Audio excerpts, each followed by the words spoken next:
He was an exemplary FBI agent and devout Catholic, but behind his flawless image lay one of America's most scandalous secrets. For over 20 years, he sold government secrets right under the noses of his colleagues, even heading up the search operation for himself. What exactly did his wife find hidden in a desk drawer that nearly destroyed their perfect marriage? What chilling confession did the spy entrust to his priest, leaving him with a terrifying choice? Why did the FBI's most expensive intelligence operation turn into a humiliating failure? You'll discover who exposed his true identity, how much they were paid, and the staggering price he ultimately paid for his betrayal. Watch to the end. The conclusion of this story will send chills down your spine. Don't forget to like, leave a comment, and subscribe. You are not here by accident. Mid-1980s, FBI headquarters buzzes with barely controlled panic as valuable assets vanish without explanation. Operations planned for years collapse overnight. The pattern becomes undeniable. Someone inside feeds information to Moscow. The losses stagger the imagination. Deep cover agents who spent decades building their positions simply disappear. Surveillance operations requiring years of patient development get exposed before producing results. Each failure represents not just wasted resources, but potentially lives lost in the shadowy world, where detection means elimination. But identifying the source proves nearly impossible. The FBI employs thousands with varying levels of access. Security clearances create overlapping circles of knowledge where anyone might overhear crucial conversations or glimpse sensitive documents. A secretary transcribing classified reports. A technician maintaining computer systems. An analyst cross-referencing intelligence from multiple sources. The investigation begins with uncomfortable questions that strike at the heart of institutional trust. How do you investigate your own organization without destroying morale? How do you maintain operational security while searching for someone who already knows your most sensitive methods? Enter Robert Hansen, known to colleagues as the Gravedigger, for his perpetual black attire and methodical precision. Everything about him suggests careful calculation, his deliberate speech patterns, his habit of arriving early and staying late, his reputation for never missing details others overlook. His expertise in emerging computer systems makes him invaluable as technology transforms intelligence work. While older agents struggle with databases and digital communications, Hansen navigates electronic systems with native fluency. His colleagues remember him as brilliant but remote. Some appreciated his thoroughness while questioning his motivations. Others noticed his tendency to appear in unexpected places, always with plausible explanations. When Hansen took on a case, he pursued it with religious intensity, disappearing into databases for hours and emerging with connections others missed. His track record spoke volumes. Soviet agents identified and arrested, operations protected from compromise, intelligence networks mapped and dismantled. His analytical mind could spot patterns in seemingly random information, finding threads that revealed larger truths about enemy operations. When leadership needed someone to investigate their devastating security breach, the choice seemed obvious. Who better than the man who built his career exposing traitors? Hansen accepted the assignment with characteristic intensity, requesting access to operational files spanning years, personnel records, communication methods. His superiors provided everything. After all, catching this mole was their highest priority. What they could not see was the delicious irony unfolding. Each briefing revealed more about their investigation methods. Every suspect discussed helped him understand how close they might be getting. Every technique shared taught him new ways to avoid detection. The man hunting the mole was learning exactly how to remain uncaught.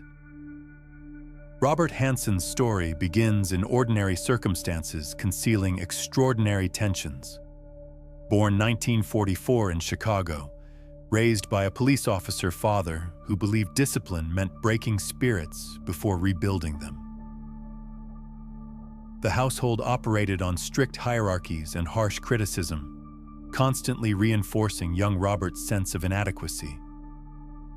Those early experiences of powerlessness planted seeds that would grow in unexpected directions. How do you prove worth when nothing seems good enough? How do you gain control after spending childhood feeling helpless? The answers would come later, in forms no one could predict. In college, Hanson studied Russian language, a skill that would prove more valuable than anyone imagined. Professors remembered him as methodical but distant, absorbing information efficiently while rarely engaging socially. He remained solitary, focused, calculating while classmates formed friendships through debate and exploration. He briefly considered dentistry, perhaps attracted to its precision and control, but ultimately pursued accounting and information systems. The timing proved fortuitous. Computer technology was emerging, and Hanson positioned himself at the forefront of a revolution that would reshape intelligence work. His early police career followed his father's path, but diverged in crucial ways. Where his father enforced order through physical presence and intimidation, Robert enforced it through intellectual superiority and analytical precision. He specialized in financial crimes, using his mathematical mind to unravel complex schemes that defeated other investigators. His colleagues noticed his ability to see patterns where others saw chaos, to find connections between seemingly unrelated pieces of evidence. The transition from local police work to federal service felt inevitable. The FBI needed people who understood both traditional investigative methods and emerging technological capabilities. Hanson represented the future of law enforcement: analytical, technologically sophisticated, methodically thorough. Personal life followed traditional patterns masking deeper complexities. Marriage to Bernadine, a devout Catholic who guided him toward religious faith with genuine conviction. Their courtship had been traditional, conservative, built on shared values and mutual respect. 6 children who became his emotional center, providing the family stability he had never experienced in his own childhood. Membership in Opus Dei, the controversial organization known for global financial connections and emphasis on spiritual discipline through sacrifice. Hanson became the model of suburban respectability that neighbors admired and envied. Daily mass attendance that drew comments from fellow parishioners who saw his devotion as exemplary. Volunteer work with troubled youth, attempting to guide lost souls back to righteousness through mentorship and example. His children's friends felt comfortable in his home, sensing the moral authority and genuine care he projected. Their parents trusted him completely with their most precious possessions. On the surface, everything suggested unwavering moral certainty. The man attending Mass every morning, volunteering at church functions, raising 6 children in the faith. Surely such a person embodied everything good about American values and Christian devotion. But beneath that surface, contradictions simmered like underground fires threatening to consume everything above. Hanson expressed open contempt for communist godlessness and materialistic corruption, Yet he also criticized his fellow Americans for their different kind of materialism and moral compromise. He saw himself as surrounded by people who abandoned higher principles for career advancement and personal gain. The world, in his analytical mind, contained two distinct categories of people: those who served God and family above all earthly considerations, and those who served themselves through endless compromise and rationalization. The communists were openly godless, which made them predictably evil, but somehow more honest in their corruption. But Americans who claimed faith while pursuing worldly success represented a more insidious form of spiritual decay. In 1979, those contradictions reached a breaking point that would reshape everything he thought he understood about himself and his place in the world. Walking into a Soviet trade office in New York, he approached representatives he knew worked for military intelligence. His years of studying Soviet operations, having taught him to recognize the patterns, the covers, the relationships that revealed true purposes. His offer was simple but explosive: valuable information about American intelligence operations in exchange for money. Not ideology driving his decision, not political conversion or sympathy for communist principles. Just business, as cold and calculated as any other financial transaction he might conduct in his legitimate work. The payment? $20,000 in cash, more money than most American families saw in an entire year of honest work. Hidden in his desk drawer at home, the cash created the first major crisis in his carefully constructed double life, forcing him to confront the gap between his public persona and private actions. When his wife discovered it during routine household organization, she assumed the worst possible scenario: infidelity. The kind of betrayal that destroys Catholic marriages and tears apart families built on trust and shared faith. The accusation cut deeper than any other could, striking at the core of his identity as faithful husband and devoted father. The truth, when it finally came out through tearful confession, somehow seemed both better and worse than adultery. Not intimate betrayal with another woman, but national betrayal involving foreign enemies. Not adultery, but treason against everything they both claimed to believe in.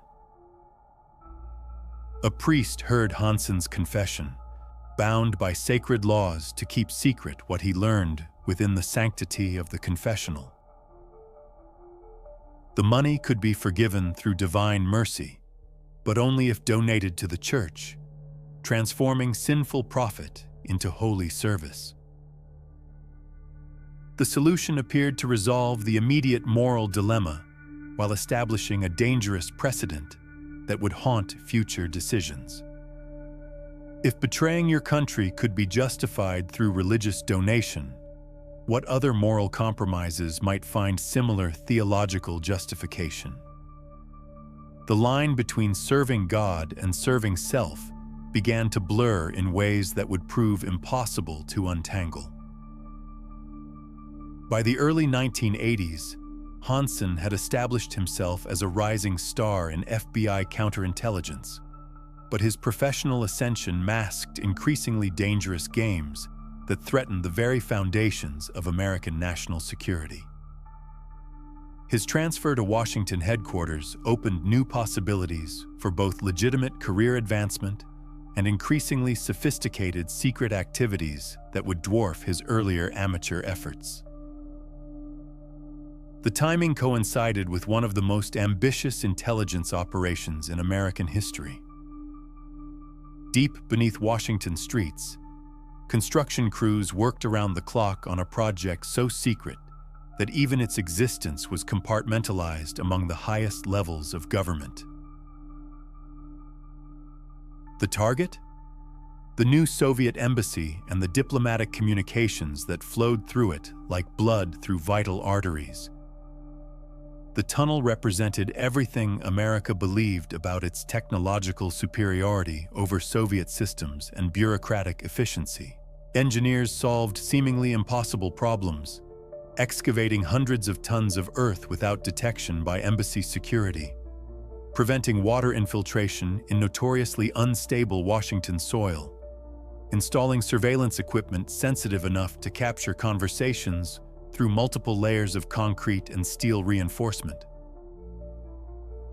The technical challenges pushed American ingenuity and resources to their absolute limits. Specialized drilling equipment operated in near-complete silence to avoid detection. Sound-dampening materials prevented vibrations from reaching the surface where Soviet security might detect them. Experimental laser listening devices got calibrated with microscopic precision to distinguish between individual voices and ambient noise. The financial investment matched the technical ambition and exceeded the budgets of most government programs. Conservative estimates put construction costs at several $100 million, making it one of the most expensive intelligence operations ever attempted by any nation. But the potential intelligence return justified every dollar spent.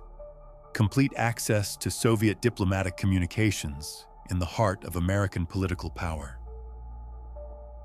FBI leadership saw the project as American innovation triumphing over Soviet bureaucracy. They conducted private tours for high-ranking officials, showcasing sophisticated equipment.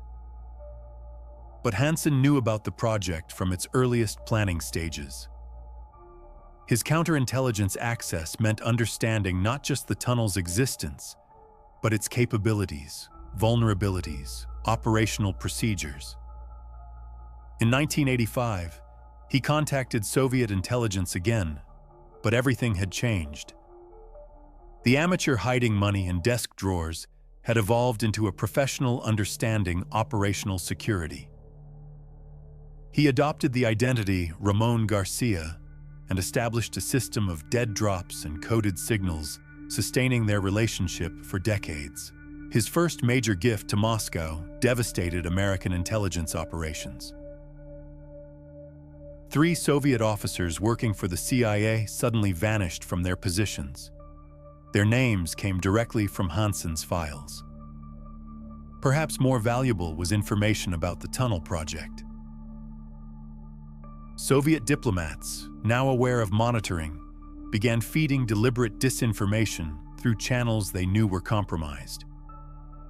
For 3 years, the FBI believed they gathered intelligence while actually receiving carefully crafted lies designed to mislead American policymakers. The tunnel became not a window into Soviet thinking, but a funnel for Soviet deception. Hansen watched this unfold with satisfaction, exceeding financial reward. He was manipulating the entire American intelligence apparatus, turning their greatest achievement into their greatest vulnerability. What makes Robert Hansen extraordinary is his ability to maintain perfect cover while actively investigating himself, creating a feedback loop so complete that he essentially becomes both predator and prey in the same hunt. When FBI leadership assigned him to find the mysterious Soviet mole, they unknowingly created the perfect storm of access, opportunity, and misdirection. Every briefing about investigation progress revealed how close they might be getting. Every methodology developed to catch spies got analyzed by the spy himself. Hansen sat in conference rooms where supervisors briefed him on progress hunting Ramon Garcia. He reviewed surveillance reports on suspected dead drop locations. Some he had used himself. He analyzed communication intercepts, knowing intimately what those patterns were because he created them. Who could argue with such apparent commitment? Who would question someone working overtime, requesting access to sensitive files, all in service of protecting American interests? He volunteered to review personnel files, offering psychological insights. He suggested investigative approaches that seemed brilliant, but actually misdirected attention from the real perpetrator.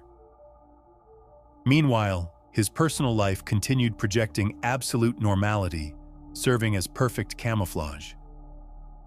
The image he cultivated, devoted family man, regular church attendee, community volunteer, became so convincing that neighbors considered him the ideal American citizen. Financial aspects required particularly careful management. Despite receiving substantial payments from Soviet and later Russian intelligence services, his family's standard of living remained consistent with FBI salary expectations. His technological expertise provided advantages previous spy generations could never imagine. Hansen developed sophisticated methods for accessing computer systems throughout the intelligence community, exploiting security vulnerabilities others did not recognize. This technological edge provided something previous spies never possessed: the ability to monitor his own case in real time. He knew which leads investigators pursued before they developed into formal investigations. The feedback loop became so complete that he essentially directed his own investigation, steering it away from dangerous areas while maintaining aggressive pursuit appearance. Everyone saw exactly what he wanted them to see: a man of unquestionable integrity, pursuing justice with religious fervor and professional excellence. The beginning of the end came from an unexpected source. In 2001, a Russian intelligence officer approached the CIA with an offer reshaping everything both sides understood about their shadow war. For $7 million, he would provide the complete operational file on Ramon Garcia. The file arrived like a gift containing explosives. Inside were crucial voice recordings from telephone conversations, preserving Hansen's distinctive speech patterns and peculiar habit of quoting American military leaders.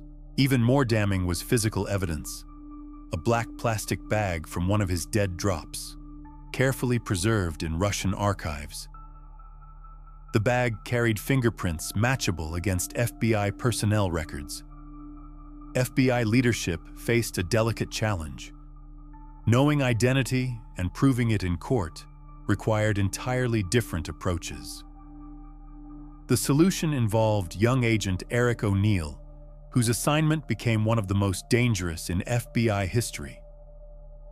His mission: work closely with Hansen, gather evidence of espionage activities, maintain cover as eager subordinate. Evidence accumulated slowly. Computer files revealing searches for information he should not need. Documents printed outside normal responsibility areas. Communication patterns suggesting contact with unauthorized sources. The final trap required active provocation.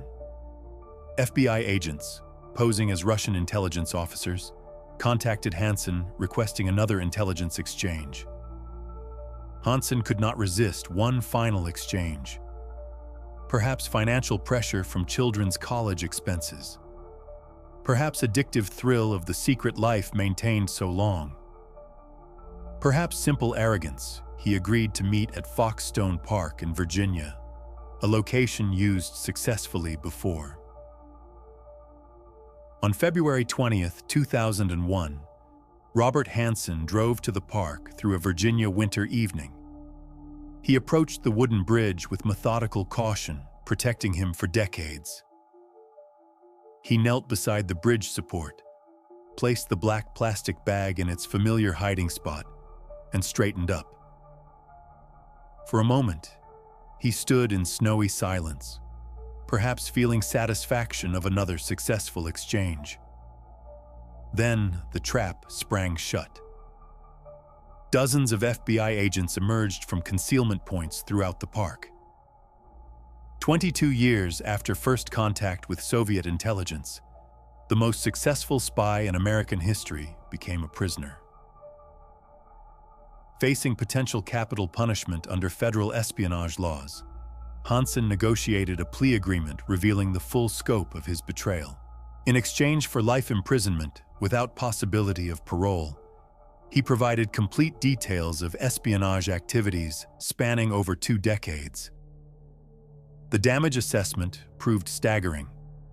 6,000 pages of classified documents passed to foreign intelligence services. Technical specifications for weapon systems taking decades to develop. Nuclear war plans revealing American strategic thinking in its most secret form. Perhaps most devastating was systematic compromise of American intelligence capabilities over extended periods. When foreign intelligence services know your methods, they can develop countermeasures. Hansen's colleagues struggled with questions, having no comfortable answers. How many times did they share sensitive information during casual conversations? How many security measures did he help design, knowing he would need to circumvent them? Today, at age 79, Robert Hansen remains in solitary confinement at ADX Florence, the most secure prison in America. 23 hours each day in an underground cell measuring 7 feet by 12 feet. No windows to the outside world, no contact with other prisoners. The isolation is total and permanent. He will never again see his wife or children. He will never attend another Mass at his beloved Catholic Church. But perhaps the most haunting aspect of his punishment is knowledge that his sacrifice achieved nothing lasting. The Soviet Union he served collapsed before his espionage career ended.